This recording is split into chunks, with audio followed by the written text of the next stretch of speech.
Hello and welcome once again to episode 10 of Code Completion. We are a group of iOS developers and educators hoping to share what we love most about development, Apple technology, and completing your code on our no longer brand new show. We're in double digits now. My name is Dimitri, and I'll be your host once again for this episode, and I'm joined today by my fellow completionists, Ben Hi. and Fernando. Hello, hello.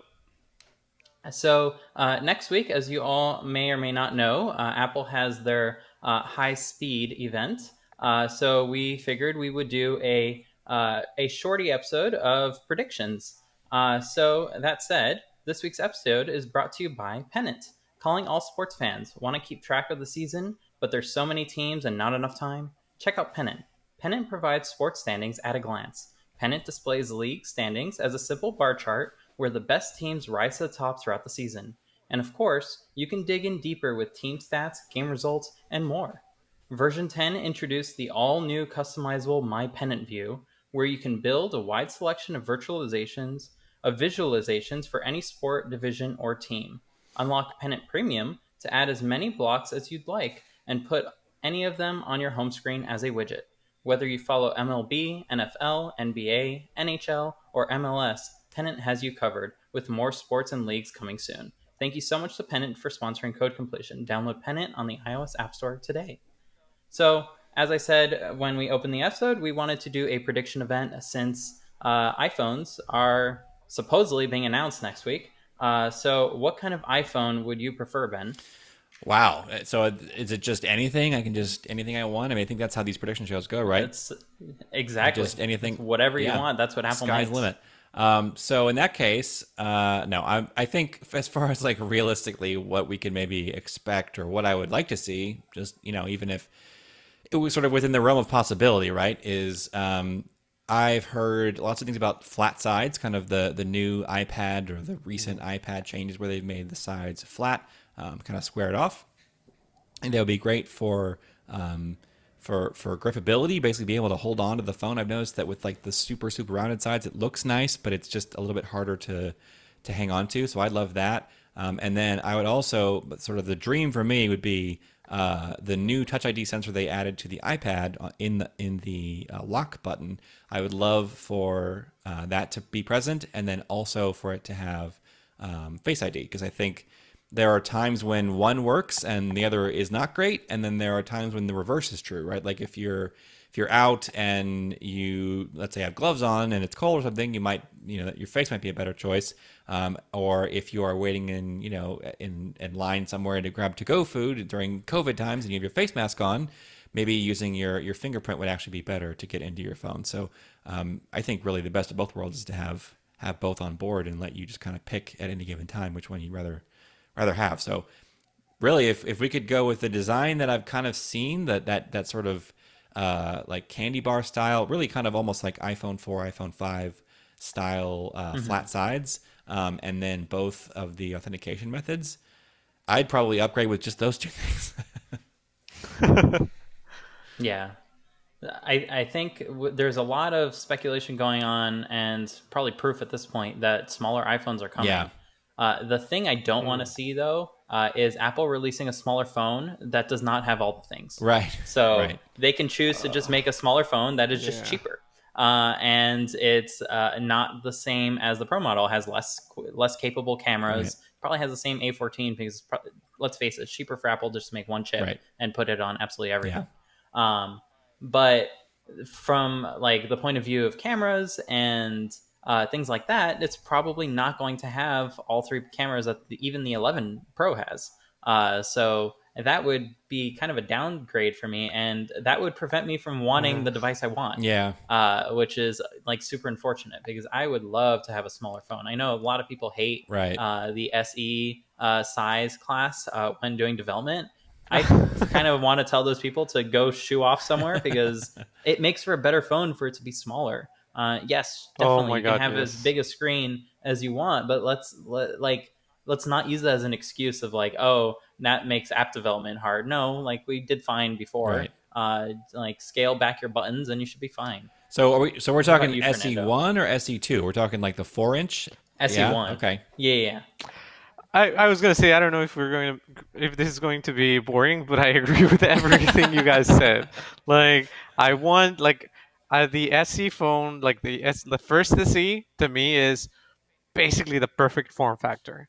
Like I've hated going bigger and bigger throughout the years, and and exactly what Dimitri said. If I can get an SE phone, flat sides, just like the SE one, with the high-end camera, Right. I'll pay through the roof for that because I love it. Like my dream, if I had control, would be give me the same tier, maybe like $50 between like iPhone sizes, and it doesn't matter if it's expensive. Just give me the smallest phone you have. The for me, the perfect phone is the SE with the best camera. That's it. Yeah. So I actually found when the iPhone 5 came out, that was too big. I would actually love for like an iPhone, a full size, full screened iPhone 4, Right. like the original iPhone size. Like So there was a 3.5 reason why inches. well, not for the screen would be bigger. It would take up the whole form factor. So it'd be more than three and a Right. half. Right. But Yeah, the so body would be I don't the know same the size, exact yeah. exactly. But, like there's a reason why they went for that size for the original iPhone. It's not like they couldn't make it bigger. They had to probably do a ton of things just to make it that small. Yeah. There's a very Um, famous ad, right? It goes from here to here to here. Right, yeah. That's not coincidence. Right. So Yeah. I don't know why they backtracked so hard. But Yeah. like you go around and you see a bunch of people with like ginormous phones and they don't even use it with one hand, so that's the reason. But I, as a person with one hand free, most of the time like to be able to use my phone with one hand. Yeah. And not like having to cradle it awkwardly with like my pinky holding it here, my like other finger holding it there. Like I don't want any more of that. I just want a small phone at this point. I wonder how that opinion compares to like sort of, I'm going to just use the average consumer here to really mean just anybody who's like not an iOS developer, let's say. Because while I think this sentiment that you guys are sharing is, from what I can tell, has been widely shared by lots of people in the sort of iOS dev community of, the smaller was great and I really would prefer the smaller and I really wish they would come out with a smaller phone that is also capable, right? They have done it. They have released newer versions, but they've tended to be kind of watered down. But I wonder if that sentiment is shared because while, some of us think that, at the same time, think back to before the iPhone 6 came out and everyone, well, I should say not everyone, but like the tech press at least, right? We're like, when is Apple going to make a bigger phone? It's high time. Android and other things have had, Windows phones have been bigger for years. Like when are they ever going to come out with a phone that's bigger than the tiny one that they currently sell?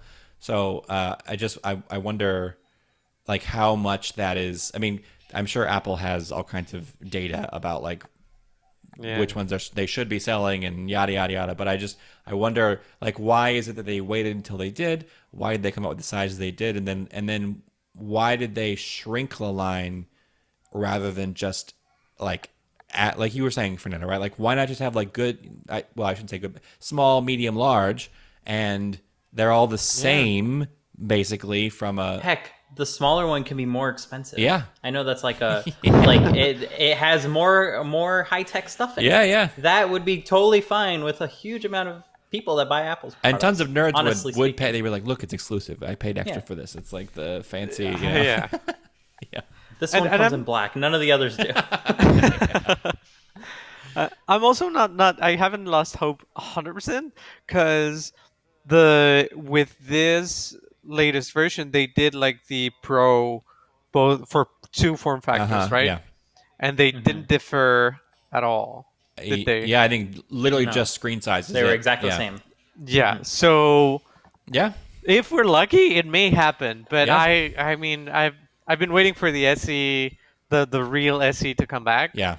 And it's been rough for SE fans. And there's been lots of smoke around the idea that that 3 or 4 different iPhone devices are going to be launched next week. Usually it's 2, right? It's like the regular and the Plus, or the regular and the Max Pro Edge Surface 3. Like Apple keeps adding words to their titles, which I think is silly, but they should just anyway. But usually it's like normal size and then like the big one, right? And then Mm-hmm. in the last two cycles, they've done like normal, big, and then they do that one in the middle, the one that is like Yeah. slightly less capable, but is also an excellent phone, Cheaper. cheaper, right? The 10R, and then it just became just the 11. The 11. So what I sort of suspect is we'll probably get like 12 Pro, 12 Pro Max. That'll probably be the same exact phone, just two different sizes, and then there'll probably be I'm guessing the 12 that sits in between them. And then what I've heard And then the 12 mini. is that they'll then also do one that is to the left of the Pro, which left meaning smaller. So, but then the big question is like, is that one the same, or is it not as fancy, or do they cut costs on some of the things, and maybe it only has Touch ID? Like I could see they could do like a what's it like an iPhone Air, right, where it's smaller. And it's a lot like the iPad Air, where it's smaller and it's got like, let's say, Touch ID and the power button, and maybe like the I don't want it. two cameras from the 12, but not like the ultra wide, right? That's going to be in the. Although Yeah. they're also saying that we might end up with like 4 lenses, right? We get the 3 lenses and then the LiDAR sensor from the new iPad Pro, Oh, that's right? right. So like, then maybe it does have the ultra wide, but it just doesn't have the LiDAR sensor or something, which I feel like probably, I don't know about you guys, but I don't think I would probably care that much. Like I'd be like, yeah, fine, you can dump the LiDAR sensor. It's Yeah. not that important to me. But if it's like you do not get Face ID, but you do get Touch ID, Right. or if it's one of those Right. situations, that'd be the worst.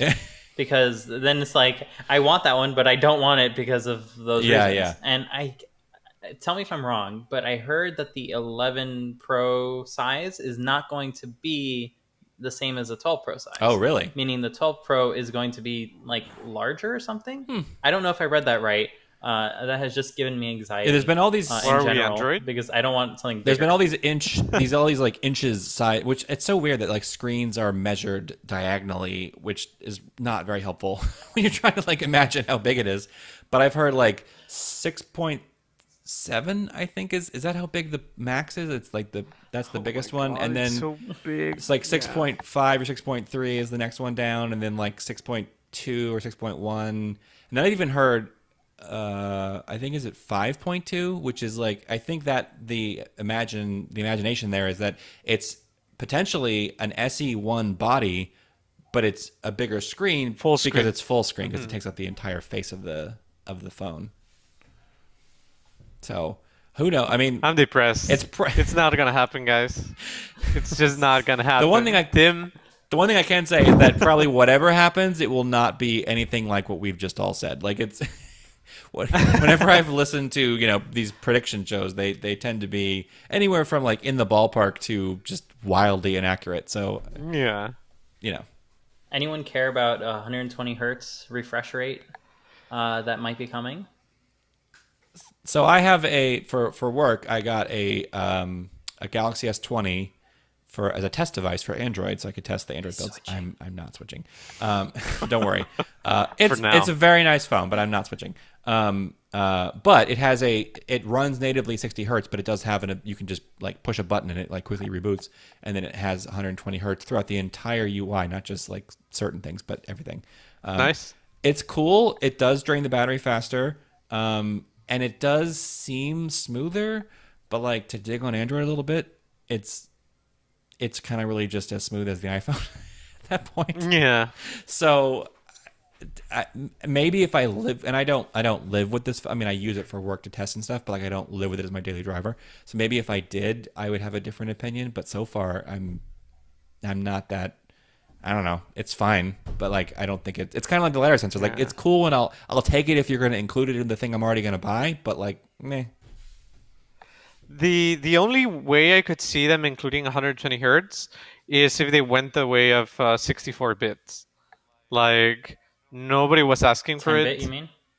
No. The processor switch from got it. 32-bit to 64 bits Got it. architecture. Like nobody was asking for it. Right. They didn't really need to do it, Right. but it moved everyone forward. Yeah.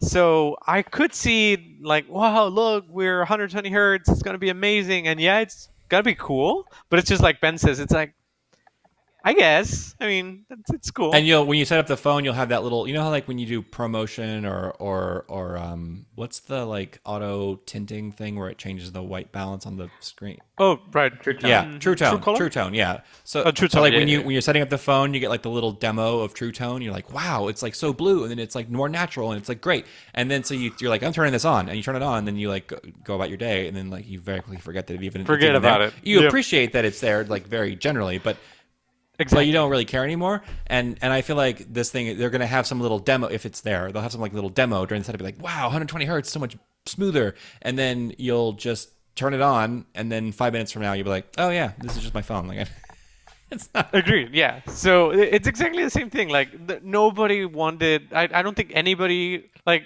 Qualcomm was like they moved to 64 bits. Why? Like it didn't make sense at the time. Yeah. And sure, it's cool. Right. And it's great, but Right. I don't know. Yeah. Yeah. And then cue all the Android people will be like, we've already had 120 hertz for 2 years. Of which, course. You know, which fine. I mean, that's legitimate. It's not like Apple's the first. It's just the processor was never able to deliver 120 hertz all the time. That's not a big deal. The screen could do it. Nice. Yeah. Separate issue entirely. So yeah, I mean, I think nice to have if it's already in the package, but like not a deal breaker in any way if it's not there. No. Agreed. Okay. Now, there are other devices also that are rumored. There is a HomePod Mini rumored, but not a new HomePod. I don't know. So does that mean if this is going to make a difference? exact same product, just smaller? Like they're not really going to change anything about the innards or about like the speakers, or it's just literally in a smaller. It's an A7 inside, right? Yeah, I mean, Or It's been a while. yeah, it's been a while. It's been a while. I don't know what processor it is, but it's been a while. So then, so. I mean, we have a HomePod and like it's fine, but it often triggers when it's not supposed to on things that are not the trigger word, and then it also probably, if you ask it a question, probably I don't know half the time, she's just like, you know, go on your phone and search the web or like or something like that. Like it's just not helpful. So Ben, just not right now. I'll get to you later. yeah. Listen, I'm busy doing nothing. I'll get back to you. So it's interesting that you have that experience. So we have a few HomePods in various different rooms, mostly just to say, "Hey, Dingus, turn on the lights," for that sole convenience. And it, for the most part, works fine. Like, and there's nothing wrong with it. We don't listen to music all that much, though. Some time to time we listen to podcasts over it, and it's pretty neat that you can just like tap your phone to it and it'll just start playing. And we use them for our TV, which is like a huge awesome. improvement in sound quality. Yeah. But it has like some weird quirks where sometimes it disconnects, so you have to reconnect it. And sometimes like videos will freak out because there's that delay that it introduces in terms of like pausing the video so that way the audio has enough time to get to the HomePod and buffer a little bit. Yeah. And sometimes like some video apps just don't know what to do with that delay. YouTube. So Hey, there how are many those people do they issues. have working on that? Like Only a couple hundred. probably close to zero. Yeah. I like those two very different points of perspective. Those 100 and really zero. funny. Well, I thought you meant like working on the app, which is probably a lot. But yeah, Oh, yeah, working yeah. on that specific Probably feature, 1,000, probably yeah. none. Yeah. The more people you have working on an app, the worse it makes it. Right? Yeah, I think that's how Is it that works. how it yeah. works It's for an- iOS It's an development? inverse proportion. Diminishing Yeah. returns. So real-time follow-up, I'm looking at Mac Tracker, which if you are an Apple nerd and you want to be able to know these things, the Indie app Mac Tracker is excellent. It has basically every Apple product that's ever been produced. It's on the Mac and also on your phone. So HomePod released in, where is the date? February 2018, and it has an A8 chip, an Apple A8 chip, and 1 gig of built-in memory. And then it has 16 gigs of storage, none of which are user accessible. That's all just for it to store whatever. So Did you say 2018? February 2018 is when it was released. Yeah, A8. With an A8 It chip. feels like 10 years ago. Well, that's COVID. That is Every month this year. crazy. Like a year ago. yeah. I don't know. I've been resisting getting any smart anything around my house. It's I'm not the only smart. smart That's thing. a nice thing. Well, That's fair. That's Yeah. fair. But it's probably not smart in the same way that I'm not smart sometimes. Yeah. I like my stuff as dumb as possible. So we have a Bluetooth, a Bose Bluetooth speaker, Bose or Bose, I don't know how to Bose. pronounce it. Bose, yeah, and it's pretty good. It's just Bluetooth and that's it. Right. And I don't know, I'm just very paranoid about the whole thing. That's fair. Like having a constant speaker microphone there. And I really want to. I really want to like it because just like you said, I think the audio is great, and if I could plug it into my TV, that'd be amazing for movies and stuff. Yeah. But I don't know, not Yeah, for me. it'd be really nice if the Apple TV had some sort of like arc in from the TV itself, and then it can just pipe that to HomePods, and then other things could go ahead and use the HomePods because there's no like way to connect audio. Who'd have thunk for a speaker? So like using the Apple TV as a like proxy for that would have been like perfect. So maybe for the next Apple TV, who knows? Do you think we're gonna get a new Apple TV? I Before we get to All that, right. you can already do like they just updated the Apple TV so that you can plug in your AirPods, right? AirPods. yeah AirPods. You've always been able So to. I mean, I could what? You've always been able to do AirPods, but like the HDMI spec to get like the audio from the HDMI cable, so that would probably need new hardware, I think. And Makes if sense. you have Absolutely makes AirPods sense. Pro, you can get, if you have it connected like that, you can use spatial audio to get like the surround sound stuff. Which if you haven't tried that yet, if you have AirPods Pro, super cool and kind of like freaky how good it is, how well it works. Nice. I heard Apple events are streamed using spatial audio, so if you want to Oh, really? go for next Really? week's Apple Oh, event. all right. Yeah. I'll have to give that. I don't know if the stream is, but the recording was. Interesting. We A lot will. of people are using that. Nice. So back to Apple TV. New Apple TVs, Apple TV 8Ks, I don't care about that, but 4K too. But I do. But I don't care about 8K. I don't even have a 4K TV, but I do care about a new Apple TV because I get. Well, do I care? Like No. I think I care because I want it to be good, and that is the set-top box that we use in our house. We have one on each of our TVs, and like I want to get a new TV. I want to get a 4K. I want to maybe get an OLED, but like that thing will never be connected to the internet. I am not gonna connect it up to Wi-Fi. Like it's none of that smart stuff's gonna be ever gonna talk to anything because super sketch. Like it's just not for me. So that means Apple TV is the way that we don't have cable, so like that's it. That's how we get TV. So I want it. I want a new one, and I want it to be really good. But I feel like now that I'm literally saying this, all we would probably get is just, like it might have faster processor and be a little more stable and, better 4K or whatever. But other than that, they're probably not going to change the interface. And it's really the interface that is the thing that is annoying. Yeah. And then, good Lord, the remote, like the please give us a better remote.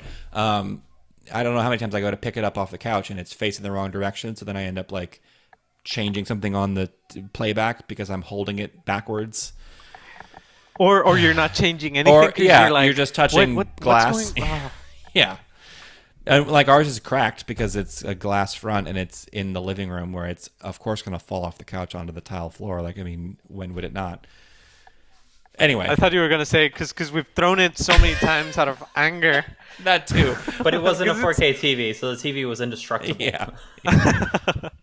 It's just so frustrating, and I'm exactly where you are, Ben. Like, I really want the Apple TV to be great, Yeah. and I actually think this is one of the few places. I don't know if I'm gonna regret saying that, but it's one of the places that I know for sure that Apple would be better off just being the hardware provider. Like, I don't know why they're getting into the whole content thing. Just go and be the mediator. Provide Apple TV the app as it should be, where it's like your one-stop shop for everything. Yeah. And that's it. But now they can't do that because they're competing and nobody would want to. Right. So this is the one place where I really, really want Apple TV to be amazing, but I just don't see it happening because of the choices that Apple like has the made. competing interests. Because I don't want a Chromecast. I don't want a Fire Stick dangling off the back of my TV. Like, I don't want any of that. I want a good Apple-owned device or produced device that is, not just. Doesn't feel like they're just hoovering up every little bit of data they possibly can on me. Yep. yeah, it's almost there. Like it's almost good. Even like was it 13? I think where they made a bunch of changes to improve gaming, and then like arcade came out, and like we played some games on our Apple TV. I was like, this is great, and then like I don't know, I just kind of To be fair, that's actually where I think they Go, can go. improve it a lot. Yeah. So if they release a new Apple TV, a lot of TVs come with Apple TV, the app Apple TV, not the hardware Apple TV, with AirPlay. So a lot of TVs already have that. So there's no point to the box itself anymore, other than if you want the interface. So Apple can probably double down on that, and the fact that they have arcade, and release like an Apple TV that is a light gaming system that's probably more powerful than most gaming systems, because Apple makes an A14.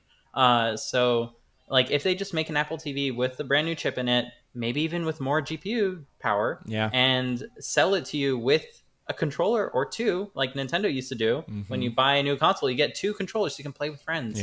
That whole concept of like, we thought of why you might be using this thing. Then people might use it for Apple Arcade more. Like that might be the saving grace for the Apple TV going forward. I don't know. Yeah. I don't know. I was gonna say like Ben said like it's almost good, but it's been almost good for like what 10 years. Yeah, it's been For 10 years. That's the sentiment that I've always had. It's like, wow, it's almost there. Like I almost like it. Yeah. Talking about things that are almost there, AirTags. Is that something that you might be interested in? Masterful segue, by the way. But yes. Yes. I don't exactly know Absolutely. why, other than basically the fact that my keys and my wallet are never where they're supposed to be. So, like, those 2 things, I think probably those are clear wins. And if the W1, no, that's not right. What's the name of the chip that's in the W1? Okay, yeah. the W1 chip, the ultra. No, W1 Or is the W2. headphones, isn't it? No, but it's the same thing. U1. The rumor is that they're going to be using that specific chip. Ultra Yeah. ultra wideband, For- whatever chip name Yep, that is yep. in the phone. There's in the iPhone 11 phones, there is already a chip that lets you do ultra wideband. It doesn't really do anything yet, And the new Apple Watches. and then Apple Watches. So yeah, if it uses that, and if it's small and I can like clip it to my keys and like put it in my wallet or whatever. If nothing else, I think I'd probably use it for that. I don't really know what else I would use it for, but I'm intrigued. Catch it to pets. Yeah, that's. I would put one on each of our cats just in case they like run out. At the very least, Yeah, all of that's the true. iPhones around the area can at least tell us where they are if we completely lose them. Yeah. I don't want to be again the negative Nancy of the group, but I haven't had my AirPods Pro work like the Find My No, it never works. app. I have never have them work. Not even when they're like right here. Yeah. Like I have never have them work. So I'm cautiously optimistic that I'm gonna like them if they come up with them. But I like the AirPods Pro is the one thing that I've never ever had it work. I can say that the feature on your watch where you can make your watch ping your phone and it makes it ding really loudly, super useful. So there's clear utility there. If you could expand upon that by making it so that like you get like I'm gonna guess you get like a compass or something, so it kind of like That'd be awesome. shows you which direction to go. Because that's one of the things about ultra wideband is that it's supposed to be able to much better than like Bluetooth. It's supposed to be able to give you directionality in a way that distance that other systems cannot. So that would be really cool.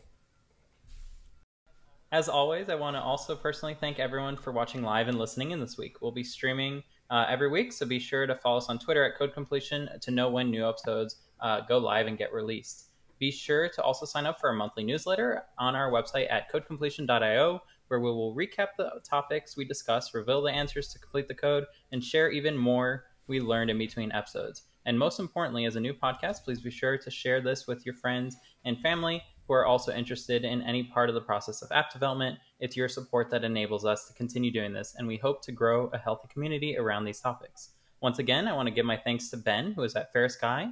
That's FERROUSGUY on Twitter. And Fernando, who is at From Junior to Senior. That's FROMJRTOSR, for joining me this week. My name once again is Dimitri. You can find me at Dimitri Buñol. That's DIMITRI BOUNIOL. And we'll see you all next week. See ya. Bye, guys.